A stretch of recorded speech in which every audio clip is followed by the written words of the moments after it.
Hello, this is Storybooks channel. New videos are posted every day. Subscribe and click the bell. No, Lisa, there are no normal men now. Only male dogs left for our share. Anyway, somehow we missed the moment. And now what? We can only get cats, as decent old maids should, Isabella said gloomily to her friend. First of all, we are not old, and secondly, we are not virgins. Lisa disagreed, and as she knew how to bring some nonsense back into the most serious conversation, she couldn't help herself. I read that old maidens herd goats in the other world. Such is their punishment. Do we need it? Isabella couldn't stand it, she laughed. Well, I hope we will be freed from this burden. We've spent enough time with goats in our lifetime, and we're not virgins, and one of our affairs can be counted for marriage. Both girls were, as they said, a little over 30, and to be exact, under 37. Both were unmarried, but with a good baggage of failed romances, small tragedies, and big disappointments. Now the friends were sitting in a cafe, discussing the collapse of another hope that had befallen Isabella. She wanted to get married, but apparently this desire visited her late, after 25 years, when most of her peers have already married and peers, respectively, married. She had a few novels, and even with a proposal of marriage, but then she somehow thought that it's too early, will have time, and then realized that she does not have time. There are enough suitors, but there are no candidates for husbands, and if there are, it would be better not to have. Closer to 30 years, both happened to get acquainted with all the most disgusting representatives of the male tribe. Alphonse, for example. Isabella had to deal with an Eric, a little younger than her, and of course handsome, aware of his appearance, and eager to use his capital to the fullest, and doing it very technically. Started small. Isabella, be an angel, put 50 cents on my phone, I'm broke. How am I supposed to say goodnight to you? And just like that, little by little, Isabella, I didn't notice how Eric started to treat her finances like his own. Apparently, he thought it would always be like that Isabella was completely at his mercy. And at some point it was. He no longer hinted, asked, demanded, but she loved in everything, understanding, could not give up this dependence, and he, even having found a richer patroness, continued to use Isabella's handouts. Of course, one day everything ended, but according to the principle of the wedge with a wedge, Isabella met Bob. This man was older than her, smart, serious, and reliable. At least that's how it seemed at first. He was much more comfortable than Eric. He knew how to surround a woman with care and attention. But that impression only lasted until he invited Isabella to his home and introduced her to his mother. This probably should have proved the seriousness of his intentions, but only proved that he is an incorrigible mama's boy, and no one can stand such a mama as a mother-in-law. That's why Bob remains a bachelor for almost 40 years. It was necessary to think at the first meeting with the girl of the sun, when not yet made a proposal, not received consent, this is not an old and quite intelligent-looking woman, at a set table began to explain Isabella how to take care of Bob, how to keep the house, wash dishes, cook, starched the laundry. I, Isabella, devoted all of myself to my family, to my husband and son. When I got married, I quit my job. My late husband, Bob's father, was a talented military man. He would have made general if he hadn't died. But he was a child in the domestic sphere, because I took care of the house, and I know all about caring for men, and I'm ready to teach it to my son's future wife. It was like hiring a maid. Apparently she saw Isabella that way, as a future maid and nanny for Bob.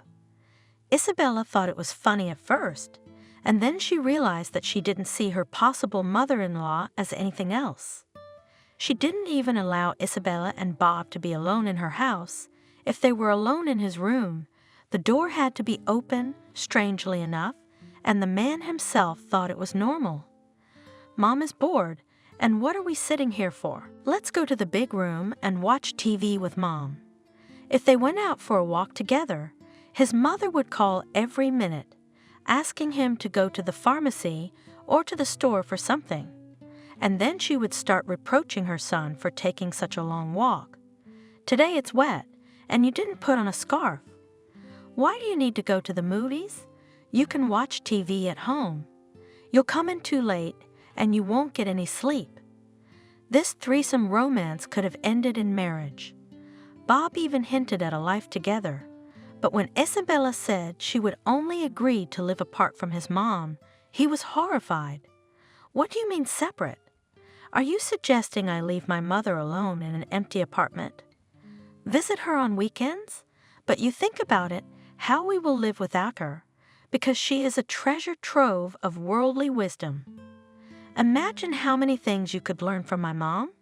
No wonder Isabella was in a hurry to end the relationship. Perhaps to the relief of both Bob and especially his mom. One thing that relationship had taught her was to bypass Mama's boys by the 10th road. Another category, married men. These, the girl had encountered several times. These just wanted to diversify their family life, a break from the baby squeak, nagging wife and other routine, in the company of a free woman, beautiful and intelligent. Of course, up to some stage, they pretended not to be married. Then they admitted that marriage had long ago become a sham. Divorce is not a problem, it's just a matter of time, and now you have to wait because... Then they went on with the same explanations. His wife was ill, the children were small, his mother wouldn't understand, she had a weak heart. Are they given the same manuals at the registration of marriage, where it is written how to persuade mistresses? Isabella was sometimes surprised. She did not want to wait, wanted love, family, a life without lies, without prying eyes, without shame, but there was no such thing. Samuel, the hero of the last novel, was, it seemed, not like the others. Maybe it turned out because Isabella herself had fallen in love with him, knew he had a stamp in his passport and had been for a long time. They were barely 18 when they got married. The bride lied to me, told me she was pregnant. Where could I go? My parents were involved, both mine and hers. So everyone decided that we should get married. As soon as possible, before the bride's belly is visible. So I became a married man, and very soon it turned out that there was no child. I lied I really wanted to get married. Can you imagine how we lived? We stayed with her parents. I tried to go to mine, but they chased me back. There's family there, you have to. But what kind of family is there? Scandals, yelling, screaming. 100 times I suggested divorce, but it started a perfect Sodom. Then there was an opportunity to live separately from his parents, and everything is not that settled, but stalled. That is, we almost stopped talking at all, lived as neighbors. I understand she has someone else too. And you don't have kids? Isabella asked. No, and as I understand it, she can't have any. In fact, we haven't lived as husband and wife for 5 years. But why don't you divorce? Isabella was sincerely surprised. It's also very complicated, the apartment issue, money, and in general. I have a car on credit in her name, and besides, we have a lot of debts. No, it's impossible now. We have to wait 6 months. We'll be divorced in 6 months, I promise. But in the meantime, aren't we already a family? She's the legal wife, and you're the one and only. No, she and Samuel did not live together, but several times a week he had no problem staying overnight at his Isabella's house, and she could finally feel like a wife. She ran the household, cooked lunches and dinners, waited for him from work. They were even going on vacation together. They had already chosen a resort, were ready to buy vouchers and tickets. They were working the last days before the vacation. And just a day before they were going to the travel agency, Samuel came to his beloved at a bad hour and hiding his eyes said, "I'm sorry, honey, but the trip is postponed." "Not for long. I don't know how much you know. Circumstances have changed." "What circumstances?" "We agreed. I already have and packed, and vacation I have registered. What could have changed?" At first, Isabella was just surprised to think that the trip had been postponed for a few days. "A lot of things, Isabella. My wife gave birth to a son yesterday, congratulations." And Isabella saw that Samuel was really happy, rejoicing, though troubled. But troubled by what? That he had to say it to her. Or was something else troubling him? How did she give birth? How did it happen? "I don't understand," you told me. Isabella realized how silly her question sounded. "Well, it's just like giving birth, like everyone else, just like us. We haven't invented anything fundamentally new. I'm married, my wife gave birth. I don't think that's surprising." The lover explained as if nothing had happened. "I understand that, but not in your case. You said you don't live with your wife at all, and there can't be any children." "Oh, my God, Isabella, what are you talking about? You sound like a 16-year-old girl. You must know that all married men say that to their girlfriends." "Well, I said yes. I may be guilty, I may be blamed for it, but you're just as guilty, both to yourself and, pardon me, to public morality." "That's not what I'm saying. I'm telling you that our trip is completely impossible right now. Maybe it'll happen, but we have to solve this issue somehow. You know, the child, the wife is not in the best condition. How can I leave them now and go away?" Samuel was really surprised at Isabella's incomprehension. "How were you going to go just a week ago? After all, we planned this trip together, didn't we? Or didn't you know your wife was going to have a baby soon?" She really didn't realize it. "Well, the thing is, the baby was born prematurely. I thought we had a month, maybe a month and a half. Why not go? But my son was rushed, and that really complicates things. The baby is premature. My wife is in serious condition. They need help. I have to be there for them." Samuel explained it so convincingly, in a businesslike manner, as if he were talking to a fellow worker, convincing him that it was impossible to go fishing. "And yet I don't understand. How could you live with me all this time, stay overnight? Your wife didn't know? Or didn't care?" Actually, Isabella already realized that this affair was over, but still wanted to know how Samuel managed so cleverly to lead two women by the nose at once. "I didn't know. She was on maternity leave, in the sanatorium rested, went to her mother. That's when I stayed at your place. And thank you very much. We were very good together. We were happy. You have to admit, that's a lot too. I don't see any reason to get hysterical about it now. I'm not throwing any tantrums. I just don't understand how you could do it." "What could I do?" "What did I do? I don't understand what you're doing out of nowhere. You knew I was married from the beginning. You must have realized I was probably lying. Now what's the big deal? You're a grown woman, and I was hoping you'd take it naturally, calmly. Yes, it happened like this, but we can keep a good relationship, and soon we can still go on vacation together. We'll have time. When?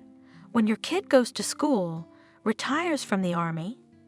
What are we going to drive, a wheelchair? At least you'll have someone to drive you around. No, I'm not going to wait for that kind of happiness. Goodbye. I'm sorry, dear, but I'll drive without you, and I'll do everything without you." The woman said angrily, "That's good. That's right. Go without me. And understand, I really didn't lie to you. I love you. I wanted to marry you, to divorce my wife, but you see what happened. Samuel, apparently, did not want unnecessary scenes and explanations, so he tried to get rid of Isabella as soon as possible, but she just wanted some clarity. You didn't do this without your involvement. I thought you said you didn't live with your wife. I wouldn't have messed with you if I didn't. Here we go again. I told you. I didn't know what I said. Was I supposed to report to you? Or ask permission to sleep with my lawfully wedded wife? That's it, get out. Sleep with whoever you want. Don't sleep with whoever you want, but get out of my life forever. Cut Isabella off. Okay, Isabella. You know my phone number. Call me if you need anything. You're still important to me. Get out. Samuel left, and Isabella was alone again in an empty apartment. It was hard. It was unpleasant. Disgusting it was. To realize that she was being used again, that she was once again, no one wanted her, no one cared about her. It's so disgusting. What can she do after that? Look for another man and hope that he is married or not will take her seriously. And she's already 37. It's not the clock ticking. It's the volleys rumbling. It's hard to keep it all inside, but who else to talk to about it? Not Lisa, the same Lisa who's been treated no better by fate. I really don't understand, Lisa. Why is this happening? I've tried to find the reason in myself, but I can't find it. I'm a normal woman, perfectly normal, just like you. Yes, we could be perfect wives, mothers, but we could be true happiness for someone. And we're always victimized by who the hell knows what. But why? I wish I knew. I have the same thoughts myself. Sometimes I think we just did the wrong thing from the beginning. We should have gotten married when we were 18, and everything would have been fine. And by the way, we could have been. Remember in 10th grade when Ethan was in love with me? And there was a guy chasing you. I don't remember his name. He was in the same class as me. Ethan? I don't remember anything like that. All I remember is that everybody ran away from me when they got what they wanted. I don't think anybody ever loved me. Nobody ever loved me at all. They just used me like Samuel. Well, think about it. To lie so authentically, to gain his trust, and yet I fell in love with him. And what a bastard, he's so sure that if he blows the whistle, I'll run away. Imagine him saying that. You have my phone number. Call me if you need anything. How does it feel? Everybody else did the same thing to me. Why is that? I don't know. I guess we just missed out on the ones who were really in love, but I only remember them in my early teens, and then, yeah, it was all stupid and gross. You, Isabella, you're making me sad. I think you've lost faith in life because of that Samuel of yours. Forget it and forget it. It's time to think about the future. We don't have much time left. We have to find a real man. Because of Samuel, because of Eric and all that? Because they were all Samuel. And there was nothing else in my life, you know? What real men? Where are you gonna find them, you tell me? Let's go to a dance, to a disco, to a 30s night. Let's find another Mason, and in a week. Or a year from now, we'll be crying on each other's shoulders again. No, Lisa, I've decided I'm not falling in love or having any more relationships. It's time for me to age gracefully and take care of my health. Every affair like this takes 5 years off my life. How hopeless you all turns out. Right here it wants to grow old, but I'm sure that we will definitely be lucky, and it is not necessary for this to go to some clubs and so on. Maybe our happiness is much closer than it seems. Of course it is. Do you have a roommate? Abandoned by his wife for drunkenness and abuse? Isabella asked venomously. You're getting a little soft, friend. In my opinion, Isabella, the whole problem is that you already agree that only the worst can pay attention to you. But I, for example, do not think so. What does that have to do with some abandoned neighbor, some drunk, or, I don't know, someone who's been in jail? Nobody's offering you that. We have unmarried and quite decent men at work. Lisa persisted. 20-something guys, thank you. I haven't gotten to the point of throwing myself at little things, either, and I hope I never will. You're 20 years old. John's in his 30s or more. And Brain, he's not the freshest flower either. I think he's in his 30s, although there's nothing wrong with 20-year-olds, and we have people our age at work. Married men. I don't want to get involved with married men anymore. And that's a lie to listen to. You know, it's no fun either. Nobody's forcing you to get involved with married people. What's wrong with our sales manager, Jack? Isn't he married? Isabella was already making her friend laugh. Married? Our enemies should be married like that.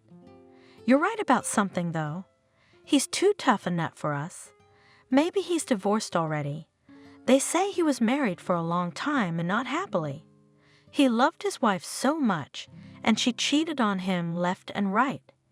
Can you believe it? Just out in the open. Well, how else could it be, when everyone knows and almost laughs in her face? He knew everything. And so she cheated on him, and he loved her, but then, apparently, reached the edge and fell out of love. But that's still not our option. If he loved her for 10 years and put up with everything, he probably loves her now. Are they divorced or not? No, Jack, let him live with the memory of his lost love. We need to find someone else. I don't think work is an option either. If I wanted to have a relationship at work, I'd have looked at Jack myself a long time ago. Noticed Isabella. What am I hearing? So you like him after all? Lisa rejoiced. Why shouldn't I like him? He's a normal man, decent and handsome. Isabella reasoned. Yes, she really liked him, and only some of his aloofness prevented her from paying closer attention to Jack. Besides, she thought he was married. Yeah, you'd pay attention, wouldn't he? Well, you know, if I did, maybe he would. Why wouldn't he? Isabella was stubborn. No man, whatever you want, but that's not an option. Why don't we look for someone else? Lisa persuaded her. Otherwise, we'll really have to cry a lot. But I don't understand you, Lisa. You're pushing me. You're discouraging me. I don't know if it's not an option for you, but I think I could get to know him better. Don't make up things, Isabella. You're on the wrong track, trying to get in the wrong sled again. I'm not trying to get into anything. I'm not telling you that I'm getting close to Jack, but I don't think it's out of place.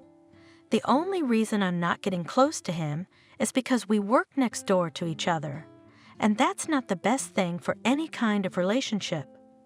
Come on, I get it, and I'm not discouraging you. I'm just warning you that this is a really inaccessible fellow. We won't be able to melt his heart. That's what you think, but I'm sure I could. Isabella suddenly took possession of a kind of dash. She reasoned as if relieved. Everything is bad. Love is gone. But why not try again? Would she really agree to go on living? Without love, without hope, to have cats, to grow old, to take care of her health, to drink kefir, to eat oatmeal on water. No way. How about you? Lisa sighed. No, that's the attitude I like. I recognize my Isabella. But you know, I'd advise you to be careful. Jack's good, I'll give you that, but he's gonna be a little hard to deal with, and the results may be worse than Samuel. Maybe you're right, but I'll give it a try. A free-spirited man with no particular flaws. Yeah, love for another woman. That's not a flaw for you. What love? They have such a complicated relationship, and you don't know if he's divorced or not. That's love for you. They say she left him, and such love is even stronger. The one who was abandoned is forgotten, but the one who was abandoned. Don't listen to any gossip. It does not look like he would forgive cheating and then cry for the woman who left him, spitting on everything. They didn't have kids, did they? There are definitely no children. He does not pay alimony, but here it is far from children. The main thing is the feeling for this wife. Lisa reasoned. You know all about his feelings. He reported to you directly. But I bet that I can win him over very easily? Bet. Oh, you do? Well, let's bet. Who's against it? But let's bet on something serious, not a candy bar. Because no one will fight for a candy bar and there's no interest. Remember we were looking at rings at the jewelry store, and you liked one expensive one. I really liked it too, by the way. So let's bet on that ring, shall we? That's how this strange wager was made.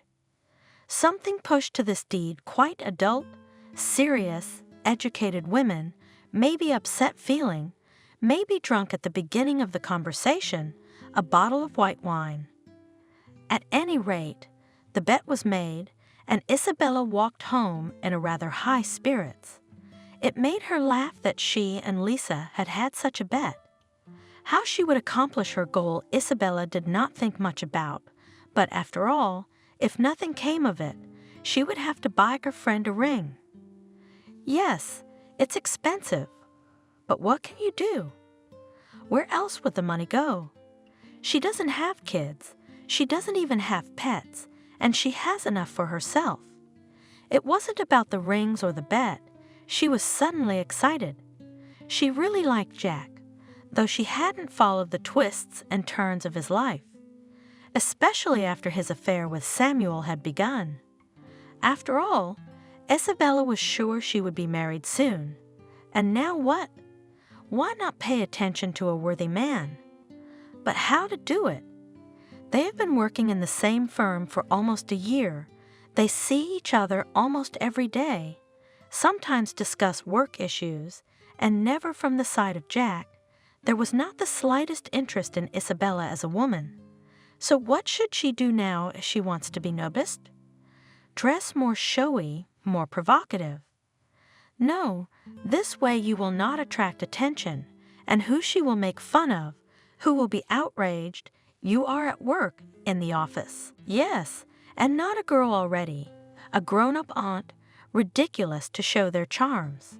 However, business clothes can be very seductive. Isabella knew her strengths.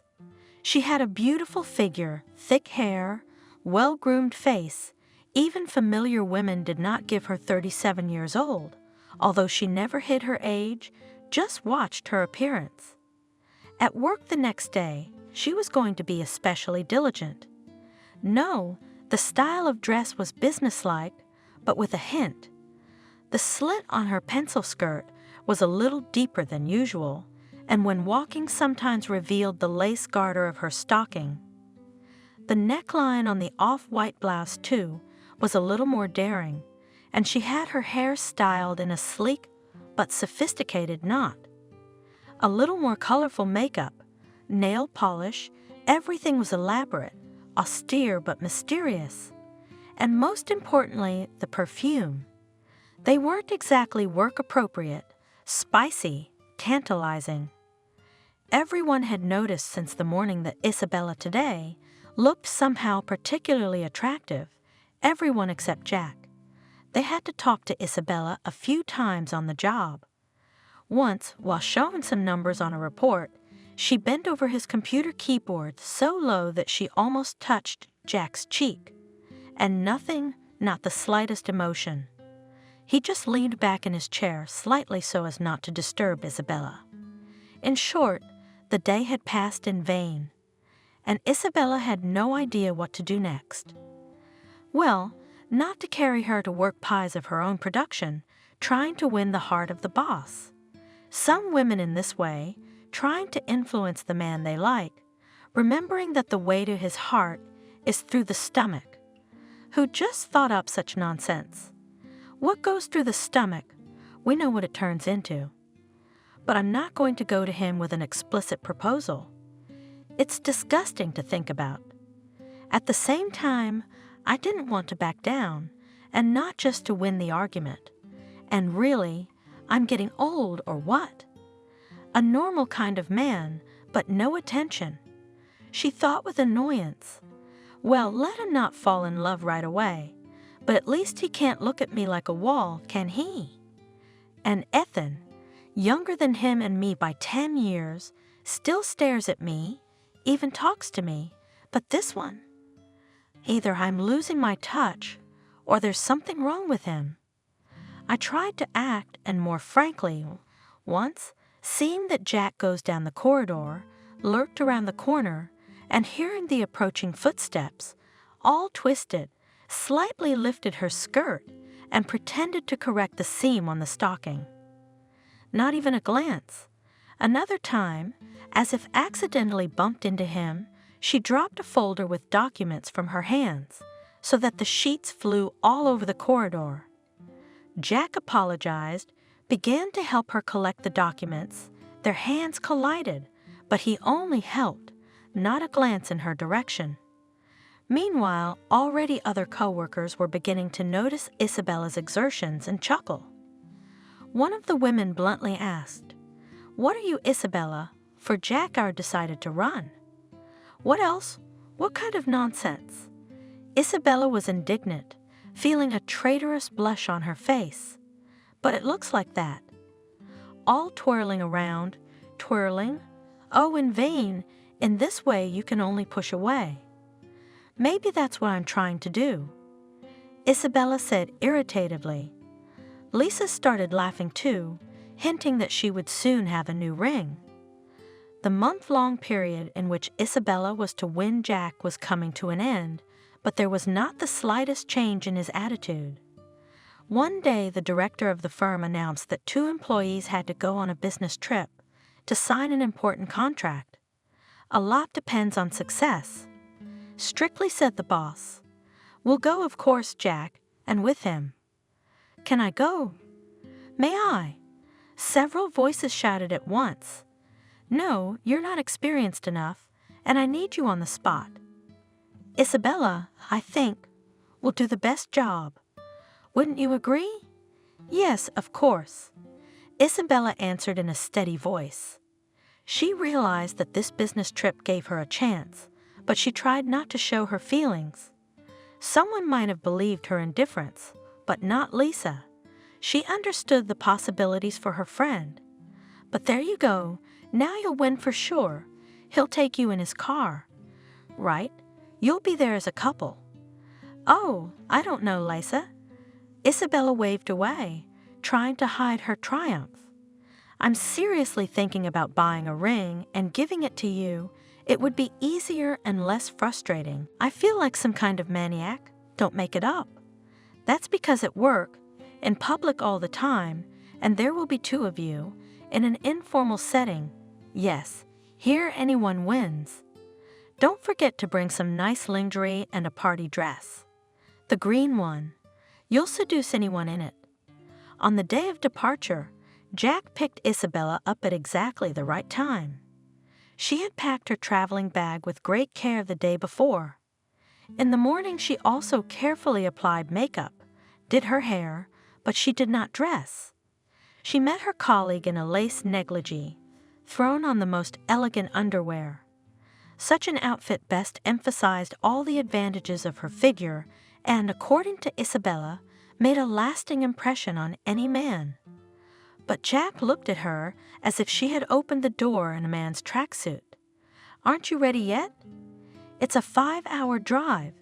His tone was extremely unhappy. Oh, come in. I'm sorry. I'm so nervous. I was afraid I'd forget something. Come in. Wait 5 minutes. I'll wait downstairs in the car. Try to make it 10 minutes, please. And he calmly turned and walked out. Isabella almost cried with frustration. Such an elaborate image was wasted. Yes, he must be impotent or something worse. And here I am dancing in front of him as if he were Jack, the last man on earth and in my life. Oh, Lisa, You got me going, even though you said you couldn't do it.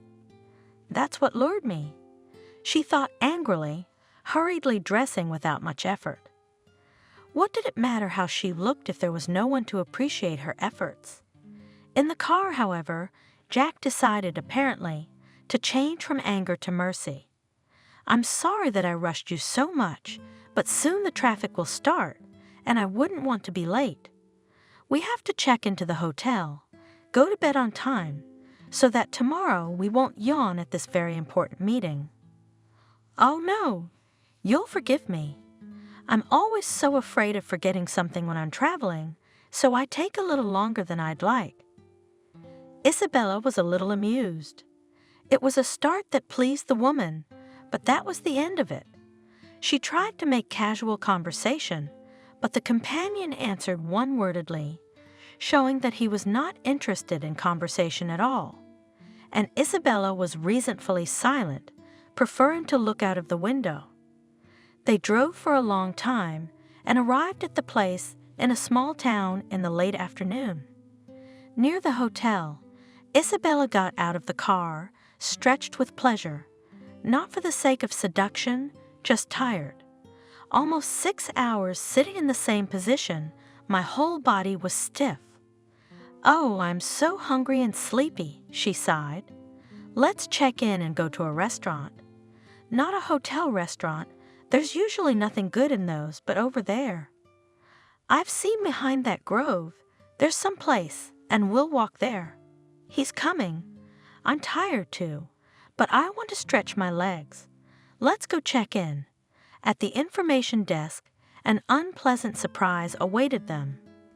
The receptionist said, in an apologetic tone, that although they had booked 2 rooms, one was already occupied, a certain important guest had arrived.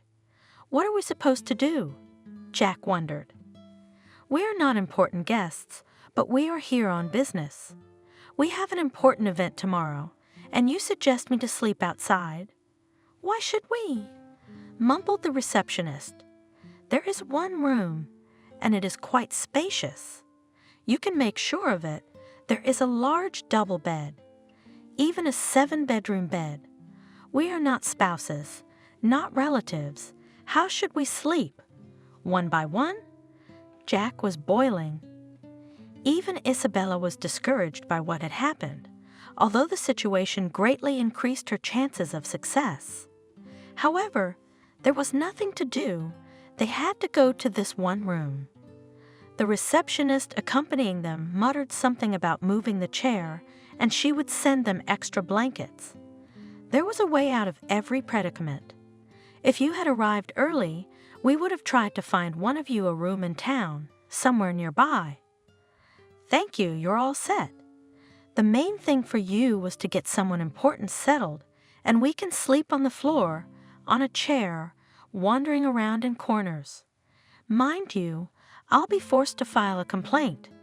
Of course, as an apology, we can deliver you a free dinner to your room," the receptionist promised. "Thank you. Do you really think that after what happened, we have any reason to trust you and your staff? Keep your dinner and we'll have to eat at another restaurant." Cut Jack off. "Well, this place is pretty cozy," Isabella said conciliatingly when they were alone in the room. "It's really quite spacious. We can get along without disturbing each other. Let's get ready to go to the restaurant, shall we?" "I wonder how careless you are about everything," said Jack. "I am not so much frightened by the prospect of spending 24 hours or whatever it turns out to be with you in the same room as I am outraged by the attitude of the administration. The room was booked and here you are. It feels like some kind of bad joke, but don't take it so personally. What can we change? Kick someone out of the room? File a complaint? What's the big deal? After all, we're both adults and nothing bad can happen here. You're not a maniac, and I promise not to bother you either. We can coexist peacefully. Thank you, of course. We probably won't annoy each other, but the situation is unpleasant." Jack didn't stop. Oh, how many unpleasant situations are there in life? Let's pack up and go to a restaurant. Maybe it will be a more pleasant pastime. Isabella joked. Jack was annoyed, dissatisfied. Isabella, on the contrary, amused. She felt that she would soon reach her goal, so she was going to the restaurant with all care. It was necessary to change out of traveling clothes, to tidy up. Isabella, do you know it's past 10 o'clock? We should go to bed early tonight to look like normal business people tomorrow. Hurry up, Jack. Yeah, sure, I'll be right back. We have to look normal at the restaurant, too. I'm always a little disheveled after the road. Flirtatiously responded the woman. I doubt that anyone will look at us there, and even if they do, who cares? But would you really like to accompany a woman who looks unkempt? Isabella was offended at the end. You look fine. Stop poking around. I want to eat, not escort women. Yes, you're not a master of caring for women. Isabella sighed and went about her business. I didn't come here to woo you. Jack cut me off. Anyway, you can make up as much as you like. I'm going to the restaurant. You'll find your own way, and I'll get us a table. Or there won't be room for us. Well, go ahead. I'll catch up with you real quick, said Isabella. When Jack had gone, she sank into a chair. Well, she had a beau. You'd never find one like him. Perhaps he would lie in the same bed with her, turn his back and snore. Where else would you see such a thing? If Lisa saw it, she'd die laughing, she thought irritably. She decided to get ready, not for Jack's sake, but for her own. She wanted to look good, attractive. After all, she would be going to a restaurant in a new place. Maybe she would make an impression on other men, and Jack would melt a little when he saw it. She walked out of the hotel onto the almost nighttime street. It was dark and deserted, and she had to pass through a small square. She was not afraid, though, for the silence and tranquility of the town whispered that nothing bad could happen here. The woman boldly went forward, becoming alarmed only when she noticed that she was being followed by two big guys who were examining her with appraising glances and whispering. Young men, I don't need security. Isabella told them when they got too close. But we are in great need of the company of beautiful women, and you are quite suitable for us in this respect. The guys came close, and she felt their hands on her body. Long-saved irritation finally spilled out on these bullies. What the hell is this? The one who needs does not pay the slightest attention, but these are ready to pester every minute. Get off, you scoundrel! She shouted and hit one of them with her purse. Look at you, what a stubborn cot! Glumly said the other, and showed that they were not going to lag behind, but Isabella was not going to be an easy prey. Enraged, she hammered both of them at once with her purse, and with her fists, knees, legs, cutting them down with the last words. Oh, come on, she's some kind of seizure, said one of them at last. Fool, nobody was going to rape you. We wanted to invite you to a restaurant, but now you go out alone, and there is a maniac here, by the way, so wait for him. Going away, the guy shouted, and then someone else came from behind and took her by the shoulder. Only then Isabella remembered that she had a gas canister in her purse, pulled it out, and quickly looked around and pointed it in the attacker's face. It was Jack. Isabella, what the hell are you doing? He shouted, covering his face with his hands. The woman looked at her coworker confused. Oh, I'm sorry, I thought it was that maniac and it was you. Let's go quickly to the restaurant. There is a toilet. You can rinse your face. The woman mumbled fearfully. They reached the restaurant. Jack went to clean himself up. Isabella sat down at a table. When her companion came out with inflamed and reddened eyes, Isabella almost cried with guilt. I'm sorry, please. I just don't understand how it happened. I wanted to defend myself. These hooligans, and they attacked so suddenly. How did you end up here? I thought you were at the restaurant having dinner? Yes, I was going to have dinner. I went to the restaurant, took this table, and then, to be honest, I felt bad about leaving you behind, but I decided to come and meet you and bring you here. Just like a gentleman, and that's what happened. I hope I don't lose my eyesight. Why did I even agree to come, and with you? It would have been better if I'd taken someone else or gone alone. There's no second room at the hotel anyway. No way, honestly. What's my fault? I'm not the one who sent some tall guest to take our room. After using the spray can, Isabella didn't dare to be too indignant. I promise that in the negotiations we came here for, you won't have to regret that it was me who went. Of course, I'm not saying it's your fault. It's just that it's all so ridiculous, and you know, Isabella, somehow I think it's not that it's your fault, but how do you want to make a mess of things all the time? Sometimes I feel like you're just stalking me. Maybe you don't feel that way. Suddenly, Isabella blurted. Afraid of her own words, I decided to turn this unpleasant conversation into a joke. I'm a spy sent by a rival firm. Ah, setting a trap for me. I see. Jack grinned crookedly and put the napkin over his eye again. It's true, it's very peculiar, but how am I going to show up at a serious event tomorrow looking like this? People will think I've been drinking all night. Oh, don't worry about it. I have this eye cream. It relieves inflammation instantly. I brought it with me just as I felt like it. I'm sure it'll help you, and in the morning, put some patches under your eyes. I've got them with me. They're great for bruising and bags under the eyes. So you'll look flawless, I promise. Yeah, well, you can take care of yourself. I've seen that.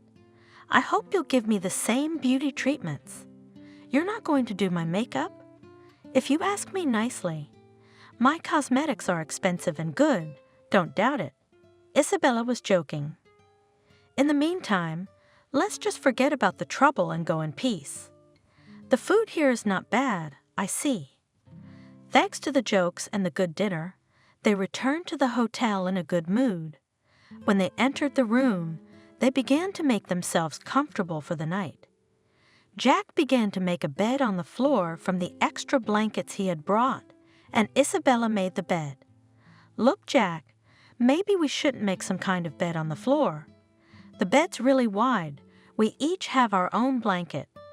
We can sleep without touching each other. No kicking each other or pestering each other. I don't snore. I hope you don't either. I don't know if I snore or not. I don't think I used to, but this, as you say, bedpan, I'm quite happy with it. I don't want you to think anything bad of it, but it makes me feel better. And I think it'll make you feel better too. I don't know, I'm not going to be nervous anyway. We're not innocent teenagers, thank God. We're both adults, so what's the point of demonstrating? Well, whatever you want, I'm not going to talk you into it. It's just embarrassing. You're already sorry you came with me. It's not a demonstration, and I don't regret anything, that's all. Well, that's not necessary. If you say so. You're not married, are you? Isabella asked. What's that got to do with it? I'm divorced, but that has nothing to do with today's situation. If I were married, I'd be sleeping in my car. I respect women, you see, and I don't want to put them in an ambiguous position. That's why I'm lying on the floor. We wanted to invite you to a restaurant, but now you go out alone, and there is a maniac here, by the way, so wait for him. Going away, the guy shouted, and then someone else came from behind and took her by the shoulder. Only then Isabella remembered that she had a gas canister in her purse, pulled it out, and quickly looked around and pointed it in the attacker's face. It was Jack. Isabella, what the hell are you doing? He shouted, covering his face with his hands. The woman looked at her coworker confused. Oh, I'm sorry. I thought it was that maniac and it was you. Let's go quickly to the restaurant. There is a toilet. You can rinse your face." The woman mumbled fearfully. They'd reached the restaurant. Jack went to clean himself up. Isabella sat down at a table. When her companion came out with inflamed and reddened eyes, Isabella almost cried with guilt. "I'm sorry, please. I just don't understand how it happened. I wanted to defend myself, these hooligans, and they attacked so suddenly. How did you end up here? I thought you were at the restaurant having dinner." "Yes, I was going to have dinner. I went to the restaurant, took this table, and then, to be honest, I felt bad about leaving you behind, but I decided to come and meet you and bring you here. Just like a gentleman, and that's what happened. I hope I don't lose my eyesight. Why did I even agree to come, and with you? It would have been better if I'd taken someone else or gone alone. There's no second room at the hotel anyway. No way, honestly. What's my fault? I'm not the one who sent some tall guest to take our room." After using the spray can, Isabella didn't dare to be too indignant. "I promise that in the negotiations we came here for, you won't have to regret that it was me who went. Of course, I'm not saying it's your fault. It's just that it's all so ridiculous, and you know, Isabella, somehow I think it's not that it's your fault, but how do you want to make a mess of things all the time? Sometimes I feel like you're just stalking me. Maybe you don't feel that way." Suddenly, Isabella blurted, afraid of her own words. I decided to turn this unpleasant conversation into a joke. "I'm a spy sent by a rival firm." "Ah, setting a trap for me." "I see." Jack grinned crookedly and put the napkin over his eye again. "It's true, it's very peculiar. But how am I going to show up at a serious event tomorrow looking like this? People will think I've been drinking all night." "Oh, don't worry about it. I have this eye cream. It relieves inflammation instantly. I brought it with me just as I felt like it. I'm sure it'll help you, and in the morning, put some patches under your eyes. I've got them with me. They're great for bruising and bags under the eyes. So you'll look flawless, I promise." "Yeah, well, you can take care of yourself. I've seen that. I hope you'll give me the same beauty treatments. You're not going to do my makeup? If you ask me nicely. My cosmetics are expensive and good, don't doubt it." Isabella was joking. "In the meantime, let's just forget about the trouble and go in peace. The food here is not bad, I see." Thanks to the jokes and the good dinner, they returned to the hotel in a good mood. When they entered the room, they began to make themselves comfortable for the night. Jack began to make a bed on the floor from the extra blankets he had brought, and Isabella made the bed. "Look, Jack, maybe we shouldn't make some kind of bed on the floor. The bed's really wide. We each have our own blanket. We can sleep without touching each other. No kicking each other or pestering each other. I don't snore. I hope you don't either. I don't know if I snore or not. I don't think I used to, but this, as you say, bedpan, I'm quite happy with it. I don't want you to think anything bad of it, but it makes me feel better. And I think it'll make you feel better too. I don't know, I'm not going to be nervous anyway. We're not innocent teenagers, thank God. We're both adults. So what's the point of demonstrating?" "Well, whatever you want. I'm not going to talk you into it. It's just embarrassing. You're already sorry you came with me." "It's not a demonstration, and I don't regret anything, that's all." "Well, it's not necessary. If you say so." "You're not married, are you?" Isabella asked. "What's that got to do with it?" "I'm divorced, but that has nothing to do with today's situation. If I were married, I'd be sleeping in my car. I respect women, you see, and I don't want to put them in an ambiguous position. That's why I'm lying on the floor. Respect all women?" Surprised Isabella, who was already aware of the adventures of Jack's ex-wife. Why not? I can't stand only their bad habits and can't accept cheating. You're not married either, are you? There was a clear desire to change the subject, and Isabella answered readily, No, and never have been. I was going to, yes, but it didn't work out. Maybe it was for the best, especially when you think about the people I was going to marry. You know, everything seems fine, everything is going to the wedding, and suddenly such details are revealed that you realize that you cannot live with this person. That's the way it is. You probably think I'm trying to get to you and harass you and all that, and you seem to think I set up the room all by myself. I assure you, I didn't. No, why would you think that? I don't think that at all. Although it is strange that we've been bumping into each other lately, and every time it's not good. And now we have to share a room. I don't think it's your doing, but it does seem a bit deliberate. It's rare to see strangers, a man and a woman, forced to share a room, but like brother and sister. Isabella smiled in the dark. Let's go to sleep already, shall we? Jack agreed, but they both couldn't sleep for a long time, thinking about their own things. Isabella pondered whether she should continue her endeavors with this hard nut. And Jack, he wondered whether he had offended this nice woman with his inattention, sometimes rude remarks, which could be taken as an insult. I'm a fool. I can see that she is not indifferent to me, so why should I push her away? After all, I like Isabella, and because of my complexes, we can remain strangers forever. And the main thing is that I can't understand why I'm behaving like this. Keep fidelity to me no one, and to marry I would like no less than she married, or I'm afraid that again something will go wrong. My first love cost me a lot of blood. Of course, to assume that it will always be so is not to assume that it will always be so. But still I would not like to be convinced of it, by experience. The next day was very responsible. They had to achieve the conclusion of the contract, that is, to convince the partners of mutual benefit, and both Isabella and Jack were extremely collected and persuasive. Thoughts about personal problems left them. However, even before the negotiations began, Isabella jokingly made a wish. If all succeeds with this contract, then with Jack we will be all right. Perhaps she was hoping to build a relationship in some way to show her best side.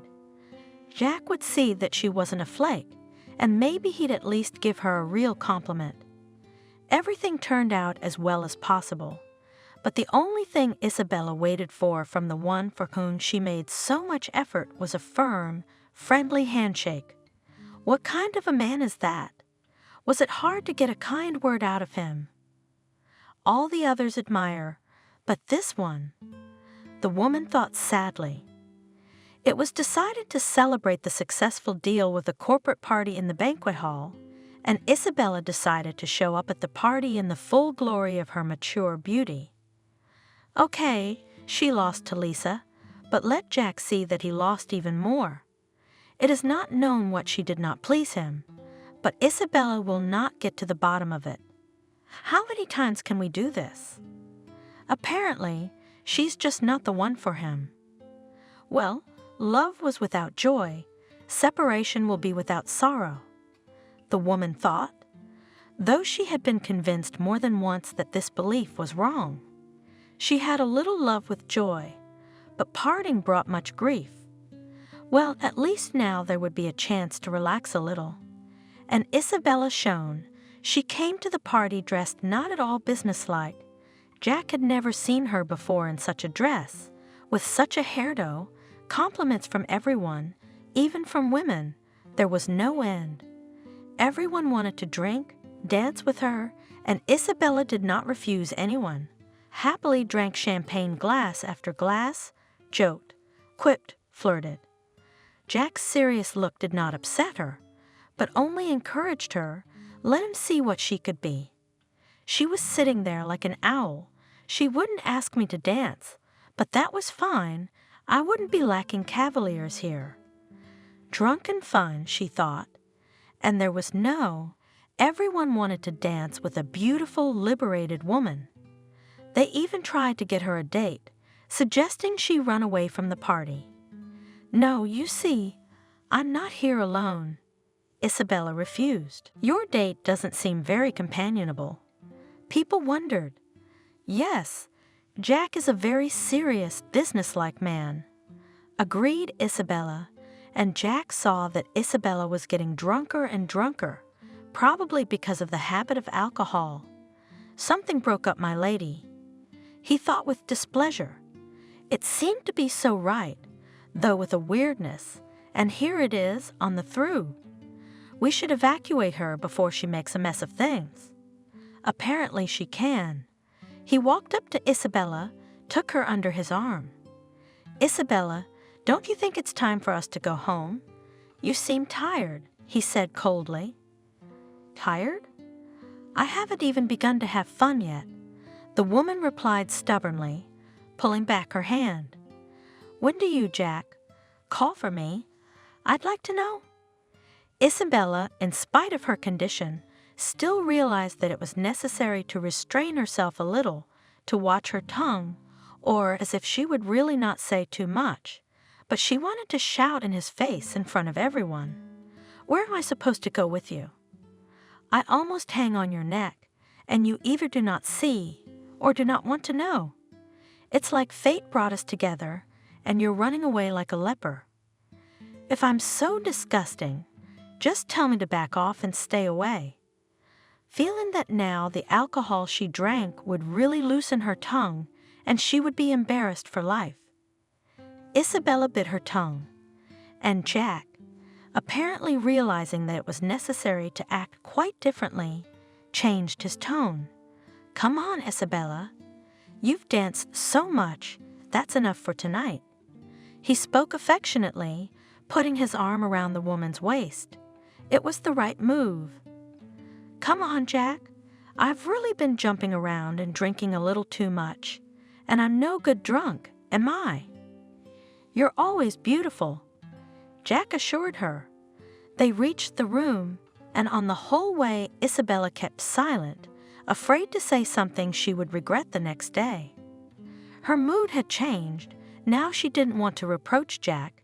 She wanted to confess her feelings, but on the way she had sobered up a little and realized that this confession might not end well.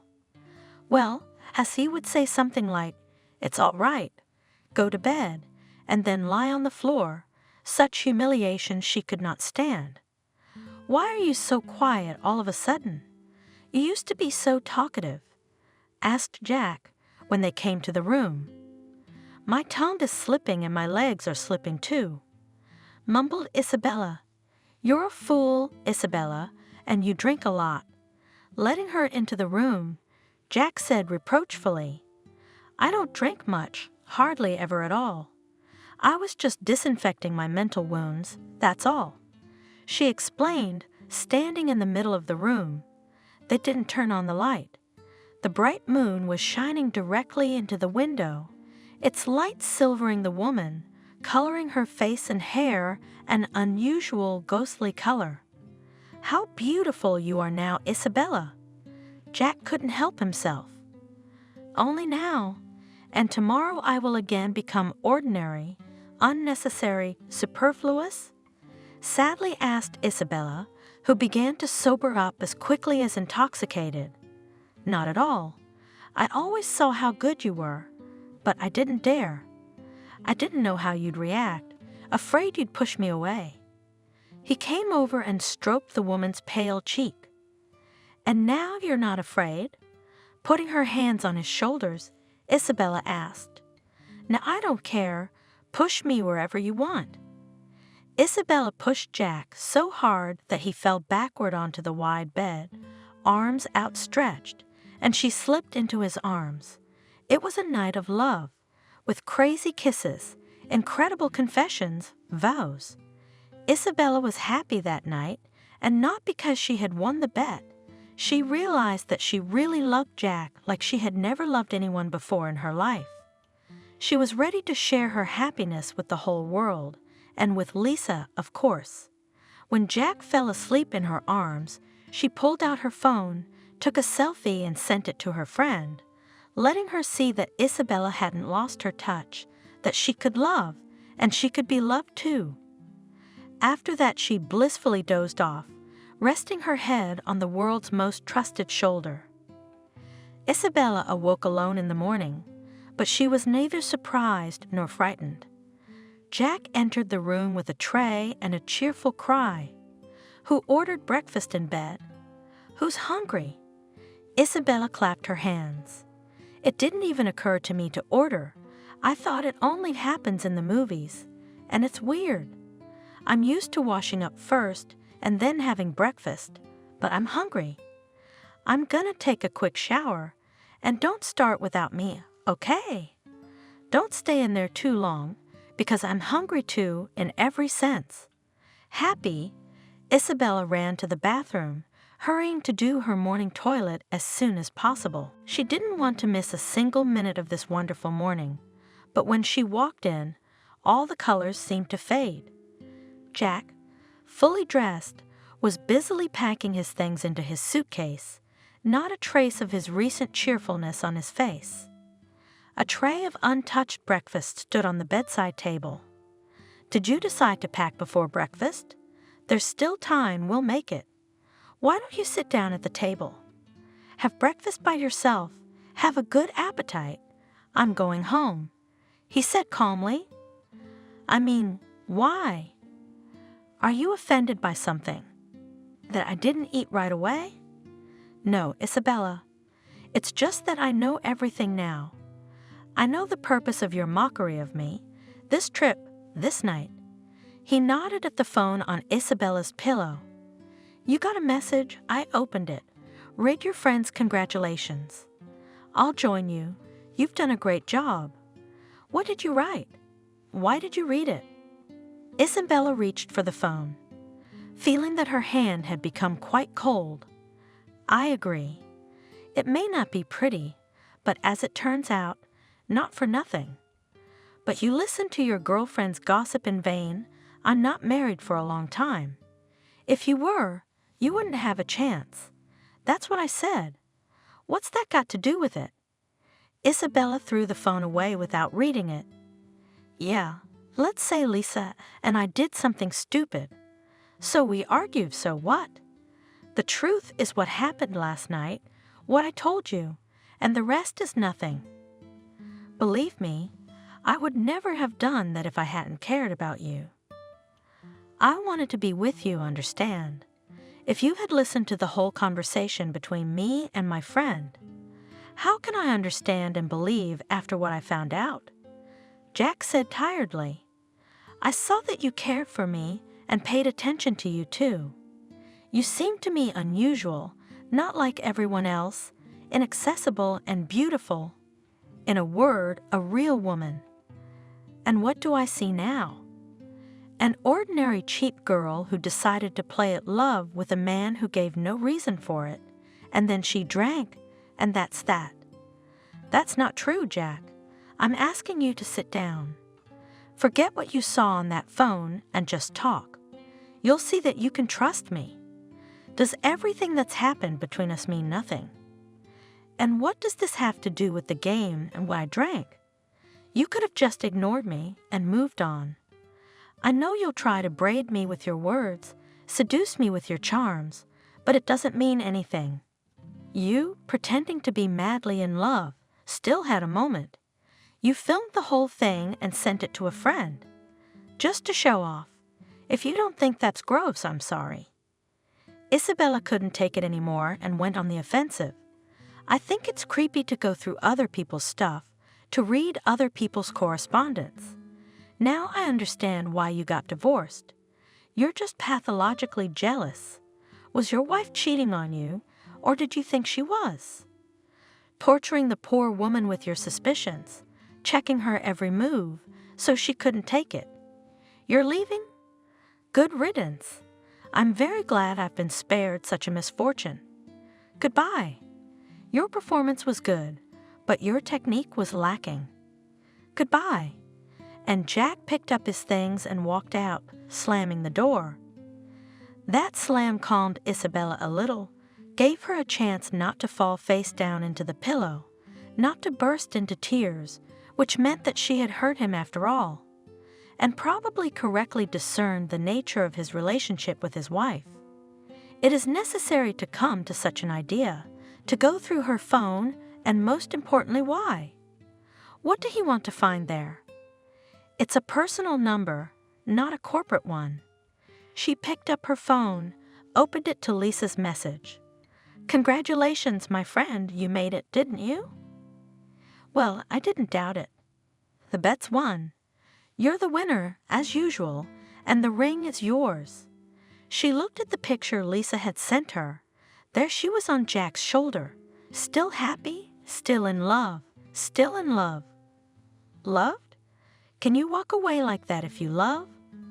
And this is coming from me, who's been separated from at least 5 men. It's my fate to be always not loved, but only used. And that, too, I slept over, and God bless my legs. He's still slamming the door, so be it. She, too, began to pack, trying not to think of her victory turning out to be such a defeat that Isabella did cry. But very quickly she calmed down, saying to herself, "Enough crying for everyone. It's too much. No and no. In war, as in war. I'm 37, my train has already left. What do I do now? Call a cab and go home to age honestly, quietly, no matter what Lisa and everyone else says." She called a cab, once again surprised that Jack had abandoned her, had not driven her home. How vulnerable is he? She thought contemptuously, and all the way home she tried to remember something else negative about Jack's behavior. She wanted to dislike, even hate him. There were any number of moments like that, but they were all overridden by that night. It was impossible to forget. Was it really over? How will I meet him tomorrow? How will he look me in the eye? Oh, I wish that night had never happened. As Isabella was getting ready to go to work after this harrowing business trip, she thought about how she would meet Jack. Embarrassing, honestly. Grown women, and to think such a thing. And now he had this opinion of me, and he couldn't change it, no matter how hard you beat your head against the wall. But why should I be ashamed? I wonder if he's ashamed of what he said to me after a night like that. But it was worse than you'd think. Jack wasn't at his workplace, but his boss greeted Isabella like a heroine. "Thank you, Isabella. You did a brilliant job negotiating and closing a contract that so much depends on. So you and Jack are both getting bonuses. He's even gone further by transferring to a branch that's long overdue. So we will have to think about who will soon become the acting head of the sales department." Isabella was the least interested in this question. The smile on her face became wooden, the look of confusion. "So that's it, huh?" Jack decided to transfer, not to work with her, not to see every day with the cheap one, and not to remember this stupid story. "Oh, come on, I'll worry about that. He transferred and all right, and he did the right thing, good for him. In a week, all this drudgery will be forgotten, and at the same time, and the work in the branch will improve. Well done, Jack, you're a hero." Isabella thought with mocking anger. But the story would not be forgotten, and the searing kisses still burned on her face. Lisa sidled up to her during a break, congratulated her, made resentment stretch out. "Lucky you, Isabella. What kind of injustice is this? Some people get everything, awards, praise, a night of love, and a ring, but others. When are we going to the store? I'm not going to say no, am I? We're adults, right?" "Of course we are." Isabella didn't say no, trying to save face. "After work, if you're up for it." "Always ready. I know how to lose," answered her friend. "Yes, and I would love to lose in this dispute. Anyway, why should I win these rings and everything else if he considers me a cheap prostitute and even drinking, ready to sleep with anyone on a drunken binge? Isabella thought.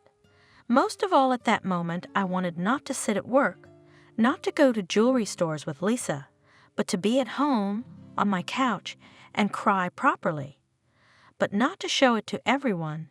She should look like a winner, lucky, beautiful as always, and Isabella tried to live up to her status. When the workday was over, Isabella felt so tired, but the need to hold on remained. Lisa picked her up under her arm and spoke into her ear. So, shall we go to the jewelry store? I'll look for earrings.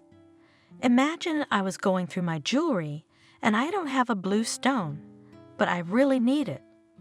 I won't buy it now, of course. I don't have enough money, but for my birthday. Listen, Lisa, what if I don't need it? This jewelry store, how stupid is that? I'm ashamed to take that kind of money from you for nothing. Let's consider this whole thing a joke. No way, we've known each other for 100 years. You know very well how serious I am about this kind of thing. Are you trying to make me stop respecting myself? No, of course not, but I told you it was a joke. Isabella wanted to go home and cry, not pick out rings. Why do I need all these rings and earrings and everything in the world? Of course, you won't be helped in any way by these fashionable rags in a brilliantly meaningless woman's fate. Very true. But my feminine destiny, only meaningless and not at all ingenious. Isabella thought absent-mindedly. What's gotten into you, Isabella? Lisa kept up. She is walking, silent as if she had water. That is not water, but sour soup in her mouth. I'm just tired today, and the weather's not so good, so I'm not in the mood. Isabella dismissed it. Strange, you were more than happy in that picture. So tell me, what happened with Jack?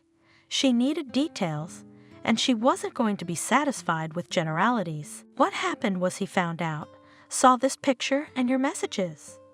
Well, and resented, and as if and all on it, left, slammed the door. What kind of mood could I be in after that? Isabella explained tiredly. Now we'll buy a ring, put it on your finger, and your mood will be better. I know that for a fact. Don't doubt it. Here we are. The friends entered the brightly lit salon of the jewelry store. They approached a shining showcase. Lisa looked intently at Isabella, pushed her. Come on, choose. Which one did you like then? This one?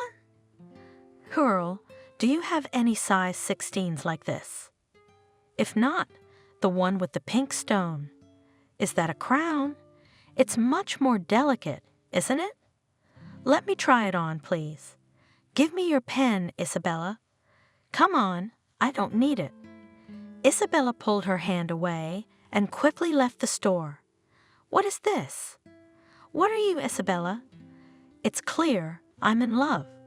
I thought I was just playing around, but it turned out to be serious, didn't it? Lisa giggled.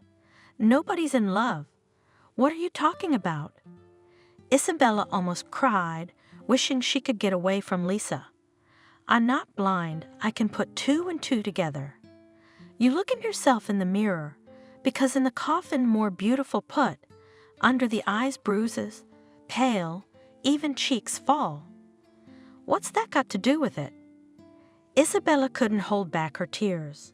You know how to fold, so think about why you want to buy me this ring. What will it remind me of? Think about what we 2 grown-ass women have come up with. It's a 5th grade girl's time to play like this, and we're in our 40s. My women my age have kids getting married. Some of them have grandchildren. I got a man into bed on a dare. Great thing, to drag him in, but not to keep him. He ran away from work to avoid seeing me. Isabella, what are you doing? Lisa consoled her, already frightened. He didn't run away. The chief wanted to transfer him to the branch office long ago. It just so happened. Don't worry, it's not in another city. You'll see he'll call you. Everything will be fine. When have men ever run away from you? Even if you split up, they'll call you for another year. They don't give you peace. Nothing's gonna happen this time. After he found out about our argument, if he calls, it's only to send me further away. And Isabella sobbingly told in detail how Jack had behaved when he found out about their scheme. Do you have any idea how embarrassed I was in front of him? Yeah, even if he wanted some kind of follow-up, he wouldn't have called or come near me. Well, the hell with him. So what if he was a prince? What was he? Lisa asked confusedly. A divorced man, his wife, they say, cheated on him. Horns like a moose, and he forgave her after all that. And he decided to steam in your phone. You are not his wife, not his sister. How could he take it in his hands? Not to mention being rude to you. I think he's a bore. I've noticed that for a long time. Remember that Kathy he gave the secretary a telling off. She cried for an hour and drank valerian. Oh, all right, Lisa, I'm going home. I'm exhausted. I can't talk about it anymore. I'm sorry. What about the ring? Come on, let's go buy a ring. You'll make yourself happy. My friend persuaded me. No, Lisa, buy yourself some earrings. I don't want that ring. I'm sorry. The next day, Isabella couldn't walk to work. What if Jack doesn't show up? Yesterday she was afraid to see him. Today she was afraid he wouldn't. After all, there are also women in the branch, and how do you know if someone will be seduced by a handsome, positive, and free man? And she wouldn't be a fool like Isabella. And if he was around, it would be possible to talk somehow, to explain, and their relationship, perhaps, would go to another level. Or maybe it would have been clearer. Jack didn't need her, disgusted by what had happened, but there was a surprise waiting for her at work. Isabella, I see that you came from a business trip so tired. It's not surprising. The result was pleasing, but now I have a request to you. Things are not going well at the branch. Jack's having a hard time, and you've shown yourselves to be a great team. Can you help out there? If not, your refusal won't make any difference. Why not? Isabella exclaimed, holding back her glee. The more difficult the task, the more interesting it is. I like your spirit, and I'm glad I'm not mistaken in you. When can you go to your place of work? I'd like to go today, but I've got some errands to run. So I'll be out there first thing tomorrow morning. Does Jack know yet? Not yet. We'll let you know today. We didn't know if you'd do it. That's what the warden said. Can we not tell him? Let it be a surprise. Isabella asked cheerfully. All right, surprise is a surprise. The man didn't argue, apparently realizing something. And Isabella suspected that he had realized it for a reason, not by himself.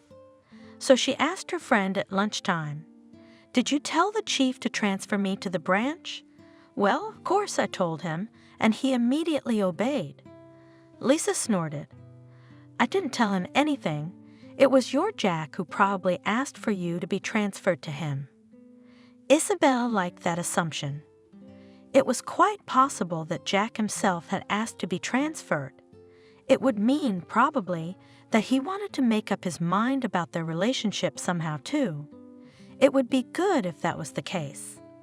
That was all she said, sighing. Jack didn't ask for anything. He sat in his office, sorting through the statements and schedules, his mind wandering with thoughts of her, of Isabella, and it was impossible to escape them. And those thoughts were, more often than not, guilty. But what had I done? Why had I hurt a woman? A good woman. It was a great sin, she argued. After all, she bet on me, and not on others who are also single and pretty. So she cared for me after all? and why she probably got into that bet. Because I'm a sucker myself, I acted like I wasn't interested in her at all. So I upset her. I did not know how to impress, how to start a serious conversation, and that's why this dispute happened, and then she was too much. It was worth it to make a story out of it, and even more so to insult her like that. And now what should I do? Call and apologize? He was aware that it was probably the best option to apologize, but he didn't know how Isabella would react. After all, she was very offended and even angry with him. And rightfully so, anyone would be angry, even a very loving person. Not everyone is capable of being forgiving, understanding. Is it because after Lara, I can't get over it? I can't learn to treat people differently, women in particular. With the usual disgust, he remembered his ex-wife Lara. Yes, she had cheated on him throughout their torturous 10-year marriage. She cheated and he forgave. The cheating started before they were married. They met when they were students, studying together. Jack fell in love. Just to cramps, she was good at the time, but the main thing is not even beauty, but some kind of attraction. She attracted and beckoned not only him alone, but almost everyone, but she was responsive in this regard. It seemed that she and Jack had already had an affair, love, and it was even getting to the wedding.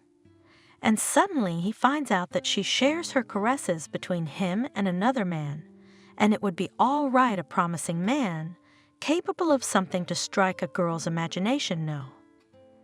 A married, older man, father of 3. Jack, of course, immediately presented Lara with a claim. That is not even a claim. He almost died when he found out about her adventures, and only then directly asked what happened. Why? She cried a lot, repented, apologized, said that she gave in to emotions, that it was an accident, and never again with anyone, no way. And he forgave, because the application had already been filed and the wedding preparations were in full swing. That is, no, he was not interested and would not stop it, but the wedding would be upset, and it would be fine. He could not imagine how he would be without her, without Lara. Anyway, they got married, and she gave in to her emotions a few more times. Those were the times he knew about. And she'd done it all strangely, not even hiding it, so sure was she that he'd forgive her. Or did she care that much whether he would forgive or not? And even people were not ashamed. No, it was all strange and then disgusting, and he realized that he was turning into a ridiculous character in some book. His wife comes in from her lover and says, "And I did it again," and the husband cries. No way, he's not going to be like that. Should I put up with it? Yes, it's better to suffer once and forget it. Maybe she had a disease like that, nymphomania? Who cares? But in any case, the marriage broke up. The funny thing is, it was Lara's initiative. She found herself a more financially favorable party, and with that and disappeared from the life of her ex-husband. Jack couldn't get back together with anyone else. Not because he loved his ex-wife so much that he couldn't forget her. Of course he couldn't forget her, but what love is there? Love did not remain. It was replaced not even hatred, but some cold contempt. And in other women he continued to see something bad, to suspect that they could do the same. And what kind of relationship if you look at a man and suspect him in this? And then Isabella appeared, and she really made an impression on him. Jack already thought that he'd found the one who would help him forget the failure, the mistake of his youth that had cost him so much. Even in Isabella's beauty, there was something that set her apart from other women. There was no availability, no willingness to betray. That was why he didn't dare approach her. He didn't know how to communicate with such women. What kind of women did he have? Well, Lara, and then? And then they were no better, just disposable friends, relations with whom left nothing but disgust in his memory. That's why he couldn't communicate with a normal woman. He was used to such women. How happy was he when he found out that the two of them were going on a business trip? And this room is one for two. It was literally the hand of fate. No, not in the sense that he was going to get into bed with her, but it was possible to talk, to get to know each other better. And then all of a sudden, it's like this. It's a pretty weird thing to do. And what do we do now? No, of course we should apologize. It's not her fault. Maybe it was a friend who put her up to it, maybe. Yeah, whatever it was, either way, it's not worth crucifying a woman for making a mistake that no one got hurt by except for one inhibited psychopath named Jack. And after all, that night was so good and Isabella was so sincere. Nothing like that had ever happened with Lara. There had been lies at every turn, shame and embarrassment, but here, it could have been different here. If it weren't for my stubbornness and the memories of a first marriage long overdue to be forgotten. Otherwise, I'll never get out of this maze. Everywhere you step into, there are new corridors, traps, basements, and all paths lead to some polymyth rather than the personal happiness I so seek. Jack was so engrossed in his memories and torments that he was hardly surprised when the office door opened and Isabella walked in. It was as if he had realized her with his thoughts. "Hello, Jack." Calmly, as if nothing had happened, Isabella said. "I've been sent to the branch to work. I was hoping you could show me around and give me a sense of the scope of work." "What?" "Oh, yes, of course, Isabella. I'm sorry." The man pulled himself together. "It's just so sudden, especially since I was just thinking about you. So I was confused when I saw you." "Why would you do that?" "There's nothing special about my appearance." Coldly, Isabella smiled.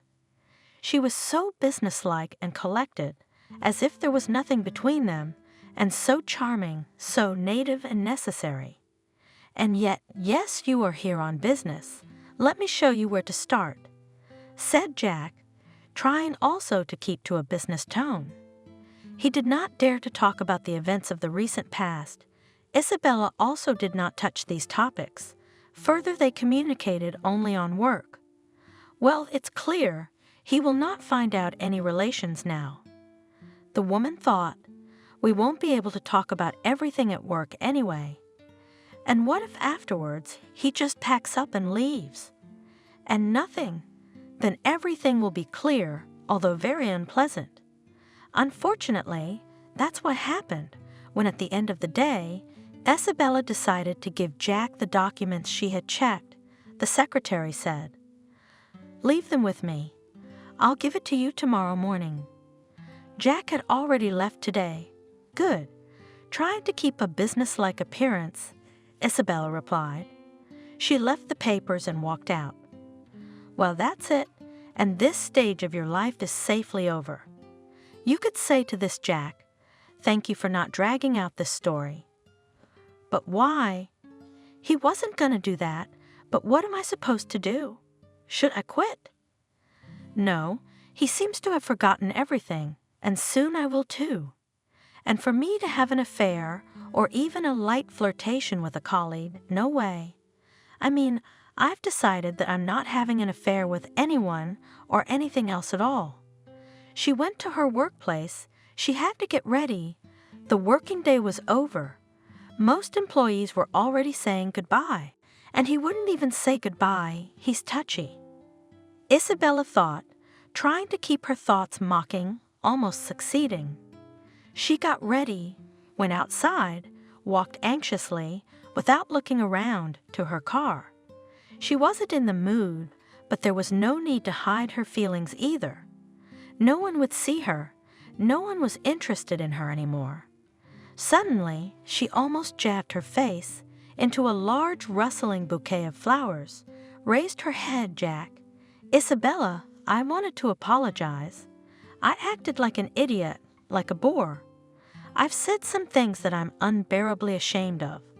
I know it's not easy for you to forgive me, to accept me, but will you give me another chance? Are you crying, Isabella?" She was not crying. That is, she was not sobbing, or moaning. Just the nerves, tense in the last few days, suddenly relaxed, and the tears themselves flowed down her cheeks, washing away all the resentment and doubts. "Have you forgiven me, Jack?" she asked. "All the nonsense and nasty things started with me." "Not at all. Let's forget it all, shall we? Let it be as if there was no argument, no spying and saying what I said. Isn't that possible? Of course it's possible. I really want to forget. It was forgotten. There was no more talk of the dispute or the scandal that followed. Soon their relationship was no longer a secret to anyone, and everyone was sure that this relationship was real. Such a beautiful and harmonious couple is not often met. Although once, almost a year later, Jack still reminded Isabella of her childish pranks that had connected them. One day, inviting the woman to a cafe for dinner after work, he suddenly said, "Isabella, do you remember how it all started? You know, that argument with your friend?" "You bet." Isabella smiled. "But I thought we agreed not to bring it up." "Quite right. But now it's quite clear that you've won the bet, and my heart is in your pocket, isn't it?"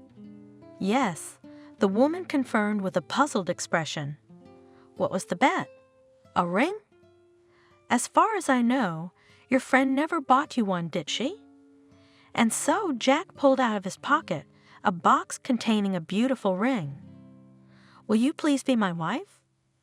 A year later, Jack and Isabella's co-workers were celebrating their happy wedding.